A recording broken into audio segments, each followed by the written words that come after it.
یہ جنگ جو ہوئی ہے کربلا میں، مارکہ کربلا جو ہوا ہے، یہ یزید اور امام حسین کے درمیان نہیں تھا، بلکہ حسینیت اور یزیدیت کے درمیان تھا۔ یعنی یہ شخصی لڑائی نہیں تھی، بلکہ نظریات کا تصادم تھا۔ اگر شخصی لڑائی ہوتی تو یزید جیت گیا تھا۔ بطور شخص حضرت امام حسین شہید کر دیے گئے اور یزید جو ہے وہ تخت و تاج پہ متمکن رہا۔ تو اگر یہ شخصی لڑائی قرار دیں تو یزید جیت گیا اور امام حسین ہار گئے، یہ شخصی اگر لڑائی قرار دیں۔ اور اگر یہ لڑائی نظریات کی قرار دیں، اور جو حقیقت میں نظریات کی لڑائی ہے، تو یزیدیت ہار گئی اور حسینیت زندہ باد ہو گئی۔ یزیدیت کا جنازہ نکل گیا۔ وہ تخت و تاج جس کے لیے یزید نے اتنا کچھ کیا تھا، اس کے اپنے بیٹے نے اس پہ تخت پہ تھوکا۔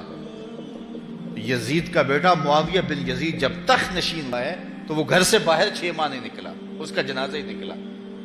تو لوگوں نے کہا آئیے نا تخت پہ بیٹھی، کہا میں اس تخت پہ نہیں بیٹھنا چاہتا جس سے آل پیغمبر کے خون کی بو آ رہی ہے، میں نہیں اس تخت پہ بیٹھنا چاہتا۔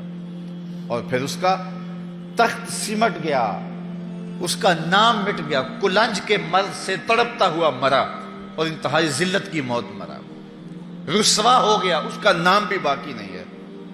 میں گزشتہ برس کربلا میں حاضر ہوا تو حضرت امام حسین کا چمکتا ہوا روضہ نور دیکھا۔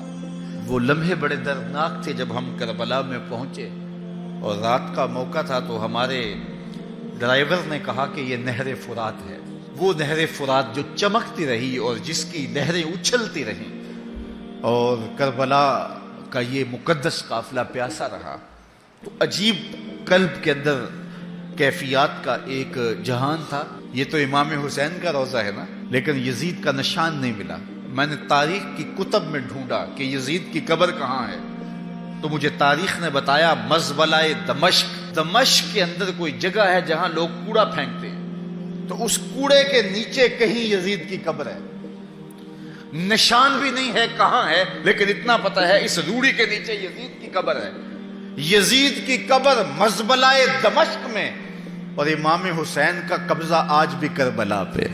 تو یزید کا نام مٹ گیا، اس کا تشخص مٹ گیا، امام حسین کا نام بھی باقی، آپ کا ذکر کی باقی، اور آپ کے تذکروں کی خوشبو بھی باقی۔ تو یہ شخصی لڑائی نہیں تھی۔ میں نے اس دن عرض کیا تھا کہ طلحہ بن عدی بن حاتم نے 30,000 لوگ پشت پہ کھڑے ہونے کی بات کی تھی، لیکن امام نے اس پیشکش کو ٹھکرا دیا تھا، اس لیے کہ آپ حق اور باطل کی راہیں اجالنا چاہتے تھے، اور وہ انہوں نے اجال نہیں۔ حضرت امام حسین کی شہادت کے بعد بھی یہ جنگیں جاری رہیں۔ مالک اشتر کی قیادت میں مختار سقفی کی فوجیں ابن زیاد کی فوجوں کے مقابلے میں فرات کے کنارے لڑ رہی تھی۔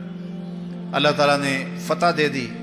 ابن زیاد نے گھوڑے کو ایڑ لگائی اور میدان چھوڑ کے بھاگ گیا، باقی جو بھی قابو آتا اس کو پکڑ کے قتل کر دیا جاتا۔ خیر یہ لوگوں کی پہنچ سے بہت دور نکل گیا، لیکن اس کا جی گھبرا رہا تھا، پیاس کی شدت تھی، گھوڑا بھی ہانپ رہا تھا۔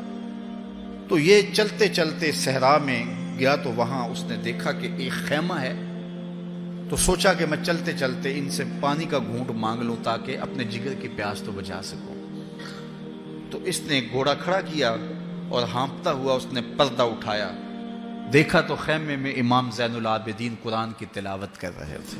تو جب اس نے دیکھا تو ایک دفعہ تو شرم سے پانی پانی ہو گیا، لیکن مرتا کیا نہ کرتا، پیاس کی شدت تھی کہ حضرت پانی دیجئے۔ امام زین العابدین نے دیکھا اور پھر گھڑے سے کٹورا بھرا اور اس کے ہاتھ میں تھمایا، سمجھا کہ حضرت نے مجھے پہچانا نہیں۔ پانی پی لیا، شدت کی پیاس تھی، پھر مانگا، آپ نے پھر دیا، تیسری مرتبہ پھر مانگا، آپ نے پھر دیا۔ 3 کٹورے پانی کے پینے کے بعد امام زین العابدین سے کہنے لگا حضرت شاید آپ نے مجھے پہچانا نہیں۔ امام زین العابدین ابھی تک ضبط کیے بیٹھے تھے، آنکھوں سے موٹے موٹے آنسو نکلے۔